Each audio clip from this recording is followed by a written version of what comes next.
Hi viewers, welcome to my channel உமாவின் கைமணம். நம்ம இன்னைக்கு பார்க்க போகிறது வந்து ஒரு எள்ளு பொடிங்க. எள்ளு பொடி ரெசிபி. ரெண்டு பொருள் தான், வெறும் எள்ளு, அதுக்கப்புறம் வந்து வத்தல், ரெண்டு தான் போட போகிறோம்.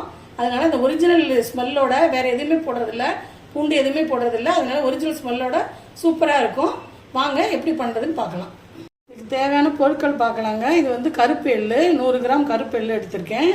அதுக்கப்புறம் வந்து தேவையான அளவு உப்பு, அப்புறம் வந்து ஒரு 10-11 வத்தல், உங்களுக்கு காரத்துக்கு தகுந்த மாதிரி எடுத்துக்கோங்க. ரொம்ப சிம்பிளாக அது ரெண்டு பொருள் வச்சு தான் நம்ம பண்ண போகிறோம். வாங்க வீடியோக்குள்ளே போகலாம். இப்போ வந்து அடுப்பு பற்ற வச்சு அடுப்பில் வந்து ஒரு கடாய் போட்டுக்கலாம். ஃப்ளேம் வந்து ஒரு மீடியம் ஃப்ளேமில் வச்சுக்கோங்க. மீடியம் ஃப்ளேமில் நம்ம வந்து வத்தல் வறுக்க போகிறோம். வத்தல் வந்து ஓரளவுக்கு கலர் கொஞ்சம் மாறணும். கலர் கொஞ்சம் மாறுற அளவுக்கு நம்ம வந்து வத்தலை வந்து வறுத்து எடுத்துக்கலாம். இப்போ வந்து கலர் கொஞ்சம் மாறிடுச்சுங்க. இப்போ வத்தல் எடுத்துகிட்டு எள்ளை கொட்டிக்கலாம். இப்போ வந்து எள்ளை கொட்டுறாங்க.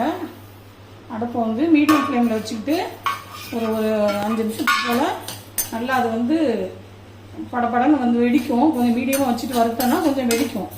வெடிக்கிற அளவுக்கு கொஞ்சம் நல்லா சூடாகிற வரைக்கும் நம்ம வந்து வறுத்து எடுத்துக்கலாம்.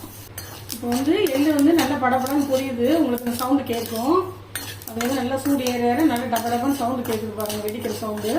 அளவுக்கு நல்லா வறுத்துக்கலாம். அப்போ தான் நல்லா வாசமாக நல்லா இருக்கும். நம்ம வந்து கருப்பு எள்ளு யூஸ் பண்ணாதான் அந்த ஸ்மெல் நல்லா இருக்கும். உடம்புக்கு நல்லா அயன் சத்து கூட கருப்பு எள்ளு தான். அதனால் இதை வந்து வெடிக்கிற மாதிரி வச்சு வறுத்துக்கலாம். அவ்வளோதான். அதுக்கப்புறம் கொஞ்சம் நேரம் ஆற விட்டுட்டு மிக்சியில் பவுடர் பண்ணிடலாம். இப்போ வந்து ஆறின எள்ளை போட்டிருக்கேங்க. அது கூட வந்து வறுத்து வச்ச வத்தல், தேவையான அளவு உப்பு, இது மூணையும் போட்டு கொஞ்சம் ரொம்ப நைஸாக இல்லாமல் கொஞ்சம் பருன்னு நம்ம வந்து அரைச்சி எடுத்துக்க போகிறோம். இந்த பாருங்க, அரைச்சிருச்சு. இது வந்து ரொம்ப நேரம் அரைச்சோம்னா ஒரு மாதிரி எண்ணெய் பிசுன்னு வந்துடும். அதனால நல்லா வந்து கொஞ்சம் பருன்னு இருக்கும் போதே அரைச்சி எடுத்துக்கலாம். கமகமான வாசம் வருதுங்க. இது ரெண்டு பொருள் தான். இப்போ நம்ம வந்து அதை வந்து ஒரு கிண்ணத்துக்கு மாற்றிக்கலாம்.